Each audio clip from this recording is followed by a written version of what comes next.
What is it about conflict that makes it so difficult to deal with, and how come good people can turn into such monsters in the face of conflict? The most common way of dealing with conflict is to avoid it. Some people walk away, others get really upset, wind themselves up and attack, and others just get sick or go on stress leave. In fact, it's amazing what people will do in order to avoid conflict and the emotional stress that comes with it. There is a very clever saying that goes like this: denial is not a river in Egypt.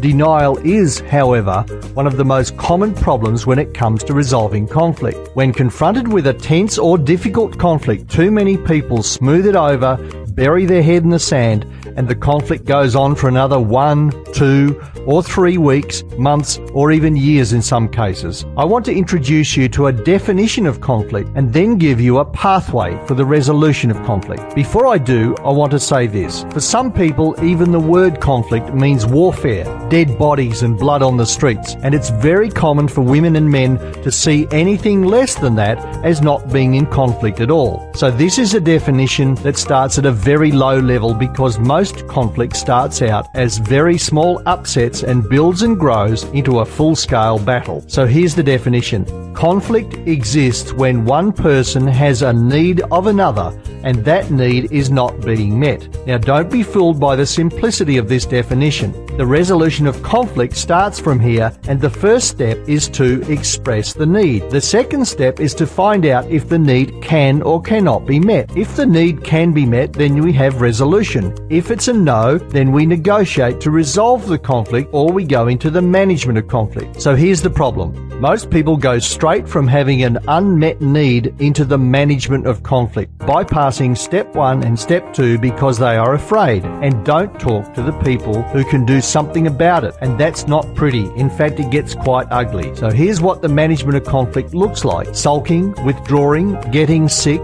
the silent treatment, backstabbing, gossiping, shouting, blocking, being aggressive, and getting angry.